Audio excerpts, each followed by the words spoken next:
अपने लक्ष्य से भटकना वास्तविक हार है। कई बार हमें लगता है कि हम अपने लक्ष्य से भटक गए हैं और लक्ष्य से भटकने वाला कहीं नहीं पहुंचता है।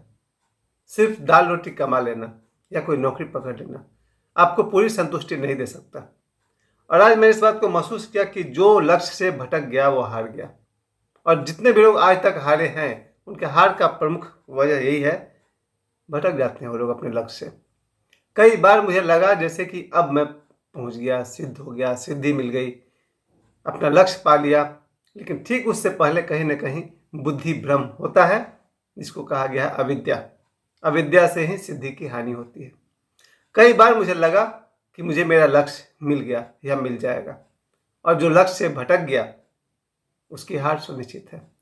और हारने में कोई बुराई नहीं है, लेकिन प्रयास ही कोई छोड़ दे, कोशिश ही छोड़ दे, ये सबसे ज़्यादा दुर्गति की बात है। आज 25 साल बाद मुझे एक बहुत पुराने दोस्त का एक फ़ोन आया मेरे पास, अभी कुछ आधा घंटा पहले। आखिरी बार हम लोग उससे मिले होंगे 1998 में या 1999 में। उसके बाद से मैंने अपने उस दोस्त को नहीं देखा है। आज जब 25-26 साल बाद उसने मेरा कोई वीडियो देखा होगा, और उस वीडियो को देख करके किसी के थ्रू उसने मुझे फ़ोन करवाया और मुझे याद दिलाया कि वो मेरे कॉलेज के ज़माने का दोस्त था। यानी 1991 की हमारी दोस्ती है, 1991 या 90 के आसपास की हमारी दोस्ती है। यानी लगभग 34 साल पुराना दोस्त मुझे आज 25 साल बाद फ़ोन किया। उसने मुझसे पूछा क्या कर रहे हो, और मेरे पास जवाब नहीं था, क्योंकि एक तरह से देखा जाए तो मैं हार चुका हूँ। जो सपने मैंने बचपन में देखे और सब जगह प्रचार भी कर दिया 1984-85 के आसपास, तो मैंने अनाउंस ही कर दिया कि बम्बई जाएंगे, एक्टर बनेंगे। 1995 के बाद से मुंबई चले भी गए, कुछ सीरियल्स में छोटे मोटे जूनियर आर्टिस्ट या कैरेक्टर रोल्स भी किए। और 2003 में जब मेरी शादी हुई, वहाँ से हार के वापस आ गए। उसके बाद से जब मुझसे कोई पूछता है कि क्या कर रहे हो, तो मेरे पास कोई जवाब नहीं होता। शिक्षक होना मेरी चॉइस नहीं थी, मेरी कुंडली थी, मेरी बर्थ चार्ट थी, क्योंकि मेरा जन्म 3 मार्च का है। दो तरफ से गुरु ग्रह का प्रभाव है, जिसके कारण मुझे शिक्षक बनना पड़ा। लगभग 25-30 साल तक मैं 1989 के आसपास से ट्यूशन पढ़ा रहा हूँ आज तक। इसका मतलब 35-40 साल से तो मैं ट्यूशन पढ़ा रहा हूँ। ट्यूशन पढ़ना मेरा चॉइस नहीं था, मेरा लक्ष्य नहीं था, बस मेरी कुंडली थी, मेरा बर्थ चार्ट था। लेकिन आज मैं आप सभी से कहना चाहता हूँ कि जिसका कोई अगर लक्ष्य है तो कृपया अपने लक्ष्य से न भटके। उस लक्ष्य को पूरा करने के लिए कोई ना कोई रास्ता निकल ही जाएगा। बचपन में थे तो नहीं भटके, जब मुंबई गए वहाँ जाकर के जाना था कहीं और, बनते थे कुछ और। एक्टर बनना था मगर नौकरी करनी पड़ती थी, मजबूरी भी थी और कमी भी थी। जिन बच्चों का कोई लक्ष्य हो या जिस व्यक्ति का भी कोई लक्ष्य हो, चाहे वो पुलिस अधिकारी बनना चाहता है या आर्मी अफसर बनना चाहता है या जो कुछ भी जीवन में बनना चाहते हैं, लक्ष्य की तरफ चलिए, कोई ना कोई मार्ग जरूर मिल जाएगा। लेकिन जो अपने लक्ष्य से भटक गया वो हार गया। और हार जाना असली हार नहीं है, कोशिश छोड़ देना असली हार है। मैंने प्रयास नहीं छोड़ा है।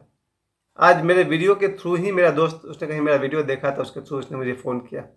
और आज भी अब तक लगभग 40-50 लाख लोग मेरे वीडियो को देख चुके हैं, जो मेरे लिए एक छोटी सी सफलता है, 1% कह सकते हैं।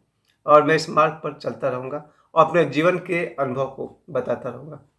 सबसे ज़्यादा दुख मुझे होता है जब बच्चे 12 से 15 साल के बीच में अपने समय को बर्बाद करते हैं, तब मुझे दुख होता है। एक समय आएगा जब तुम लोग 50 साल पार कर जाओगे मेरी तरह, तो खाट पर बैठकर मोबाइल ही तो चलाना है, और कर क्या सकोगे। मुझे अपने बारे में पता है, 52 साल का शरीर मेरा, मैं तेजी से वॉक नहीं कर सकता, मैं दौड़ नहीं सकता, मैं कोई भारी काम नहीं कर सकता, 20 किलो के चावल नहीं उठा सकता, जंप नहीं लगा सकता, प्लेटफॉर्म से नीचे नहीं कूद सकता। एक समय आता है जब आप 50 पार करेंगे, आपको बिस्तर पर ही रहना है, सोफा पर ही बैठना है। तो ये जो आपकी उम्र है 12-15 साल की, 20 साल की, इसमें तो कुछ कर लो मेरे भाई। बच्चे समय को ऐसे बर्बाद कर रहे हैं जैसे उनके पास बहुत समय है। यही सबसे बड़ी हम लोग की गलतफहमी है कि हम समझते हैं हमारे पास बहुत टाइम है। पक्का नहीं है। आज मुझे पता चला, मेरे एक बड़े भाई की तरह है साधुदा, जिनकी एक चाय दुकान है लोकोवेयर में। मुझे पता चला साधुदा को बाइक ने 17 नवंबर को उनको बाइक से एक्सीडेंट हो गया था। वो कोमा में भी रहे और अभी भी उनके हेड में इंजरी है, ब्लड क्लॉटिंग का मामला है, खून जम गया। मुझे आज सुबह पता चला, सोचिए इतना दिन बाद। बाद में लोगों को से मैंने बात की तो उन्होंने कहा हमको पहले से पता है। जीवन का कोई भरोसा नहीं है। साधुदा का एक्सीडेंट हुआ है, आज वो बिस्तर पर पड़े हुए हैं, बिस्तर पर ही उनके नित्य क्रियाकर्म किए जाते हैं। और हमारे बच्चे ये सोचकर मोबाइल चला रहे हैं कि हमारे पास बहुत समय है। नहीं है समय। मेरे आसपास सुबह शाम रोज ऐसी घटनाएं घटती है जो ये बताती है कि कोई भी दिन आपका आखिरी दिन हो सकता है। खतरा तो ये भी है, हर सुबह सोकर जगने वाला इंसान रात को बिस्तर पर सही सलामत मिले इसकी गारंटी नहीं है। इसके बाद भी जब कोई विद्यार्थी, कोई स्टूडेंट अपने समय को बर्बाद करता है, मुझे अफसोस होता है, क्योंकि उसे लगता है उसके पास बहुत समय है। नहीं मेरे दोस्तों, उस लक्ष्य जो भी, अगर किसी का लक्ष्य है, जैसे बाबा बागेश्वर, मैं हमेशा उस लड़के को 24 घंटा देखता रहता हूँ। उस बच्चे ने एक लक्ष्य बना लिया कि हिंदू धर्म, सनातन धर्म की वो बात करेगा, प्रचार करेगा, उसकी गहराई, उसकी ऊंचाई लोगों को बताएगा, और उसने करके दिखाई दिया है, कर रहा है। अभी 9 दिनों की पदयात्रा किया। इसका मतलब ये हुआ कि बाबा बागेश्वर अपने लक्ष्य को पाने के लिए चल पड़े हैं, उनकी मंजिल सुनिश्चित है। लेकिन इसके अलावा हम क्या कर रहे हैं? हमारे लिए जो जीवन का जो भी लक्ष्य है, किसी का देश सेवा, किसी की राजनीति, कोई मेरी तरह कोई एक्टर ही बनना चाहता हो, उचित सबसे जो बड़ी से बड़ी बात है वो है अपने माता पिता की बात भी सुनना चाहिए। वो मैंने बचपन में नहीं सुनी। माता पिता कम एजुकेटेड हो सकते हैं, लेकिन उनका अनुभव हमसे कम हो ही नहीं सकता है। मैं फिर से कह दूं, माता पिता को हम ये तो मान सकते हैं कि वो हमसे कम पढ़े लिखे हों शायद, लेकिन हमसे कम अनुभवी हैं, हमसे कम ज्ञानी हैं, ये कभी हो ही नहीं सकता है। हम 50 साल के हैं, मेरे पिताजी 70 साल से ऊपर के होंगे। 70 साल का आदमी जो इस दुनिया में सीख लिया, वो हमारी किताबें नहीं पढ़ा पाएंगे इतना। और दूसरी जो बात है, जीवन की सच्चाई, जिसको मैं परम सत्य कहता हूँ, उसमें विपरीतता होती ही है। जो चीज़ एक आदमी के लिए सही है वो दूसरे के लिए गलत होती ही है। आमतौर पर कहा जाता है कोल्ड ड्रिंक गलत चीज़ है, लेकिन मुझे मालूम है जीवन में एक दो जगह ऐसे भी हैं जहाँ कोल्ड ड्रिंक सही है, ज़रूरी है, वो आपको बचा भी सकता है, आपकी मदद कर सकता है। किसी भी तरह का, चाहे फूड हो या हैबिट हो, दौड़ना हो या कोई भी काम, जीवन के परम सत्य में एक एक आदमी का बॉडी नेचर और स्वभाव अलग अलग होगा, इसलिए एक सच्चाई सबके लिए लागू नहीं हो सकती।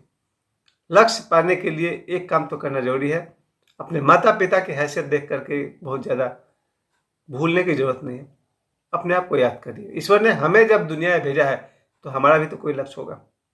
अपने लक्ष्य को पूरी कर। और मुझे जो सबसे ज़्यादा दुख हुआ है आज, वो यही था जब मैंने गोस्वामी तुलसीदास जी का वो चौपाई मैंने पढ़ा, दोबारा मुझे खोजने से मिल नहीं रहा। अयोध्या कांड में था कि सिद्धि का फल मिलते ही, जब सिद्धि का फल मिलने ही वाला होता है तो अविद्या उस फल को छीन लेती है। कमाल का वो लाइन लगा कि जब सिद्धि का फल मिलने ही वाला होता है तो अविद्या उस फल को छीन लेती है। इसका मतलब ये हुआ कि जब हम सक्सेस की तरफ बढ़ने लगते हैं, लगभग मंजिल पर पहुंचने वाले होते हैं, तभी भटक जाते हैं। आप में से कई लोगों के साथ होगा, मेरे साथ तो 1000 बार हो गया है। मंजिल के नज़दीक पहुंच करके भटक जाता हूं। जैसे लूडो के गेम में देखिएगा 99 के पास एक सांप होता है, और कई बार आप लूडो खेलते होंगे तो आप कहीं सीढ़ी मिला, कहीं आप आगे बढ़े और 99 पर सांप ने काट लिया, फिर से 13 पर आ गए। ये मेरे साथ बहुत हुआ, सिर्फ लूडो में नहीं हुआ, जीवन में भी हुआ। 99 के पास पहुंचकर सांप ने काट लिया, वापस 13 पर आ गया। तो जो 30 और 35 पर थे वो हमसे कहते हैं भाई कहाँ हो, और मुझे कहना पता है मैं 13 पर हूँ। भाई 99 पर मैं गया था, लेकिन सांप ने काट लिया तो 13 पर आ गया हूँ। ये लूडो का गेम से मेरे जीवन को समझा जाए। मुझसे कई बार लोग पूछते हैं, फ़ोन पर भी, फेस टू फेस भी, आजकल क्या कर रहे हो? कहना पड़ता है 13 पर हूँ, सांप ने काट लिया है 99 पर, गए थे 99 तक। जब तक आप 100 पर नहीं पहुँचेंगे आप सक्सेसफुल नहीं हुए। लूडो में जो 1 से लेकर 100 तक गिनती है, लूडो में हमारे जीवन का पूरा साइकोलॉजी छिपा हुआ है। जितना अंक आएंगे उतना ही आगे बढ़ सकते हैं। रूल नंबर 2, अगर सीढ़ी आ गया तो आप प्रमोट कर जाएंगे, और रूल नंबर 3, अगर सांप आ गया उसे काटते ही नीचे गिर जाएंगे। तो हमारे जीवन में जितना मेहनत करेंगे उतना मिलेगा। दूसरा, कहीं भाग्य ने साथ दे दिया तो आप कहाँ से कहाँ पहुँच जाएंगे। और तीसरा, कहीं अविद्या ने, दुर्भाग्य ने साथ दे दिया तो कहाँ से कहाँ वापस नीचे गिर जाएंगे। हम सब बस यही कहेंगे, लक्ष्य से भटकना सबसे बड़ी हार है। जो कोई भी अपने जीवन का कोई लक्ष्य को पहचान ले, बना ले, उस पर लगे रहे, संतुष्टि इसी में है। अगर सचिन तेंदुलकर साहब को कोई स्कूल टीचर बना दिया जाए तो शायद वो संतुष्ट नहीं होंगे, क्योंकि उस आदमी का लक्ष्य था क्रिकेटर बनना। अगर लता मंगेशकर जी को कहीं स्कूल में आप टीचर बनाए थे, डॉक्टर बनाए थे, शायद वो संतुष्ट नहीं होती, उनका लक्ष्य कुछ और था। हमारे जीवन में पैसा तो कई कामों से आ सकता है, लेकिन संतुष्टि सिर्फ हमें हमारे लक्ष्य के मिलने से ही आता है। तो आज बहुत दिन बाद मेरा दोस्त मुझे मिला था, 25 सालों के बाद। उससे मैं रात को बात करूंगा। तो कल मैं आपको अपने अनुभव बताऊंगा कैसा लगता है अपने स्कूल कॉलेज के दिनों से के दोस्त से 25 साल बाद बात करने पर। मुझे समय देने के लिए आप सभी को बहुत बहुत धन्यवाद। प्रणाम।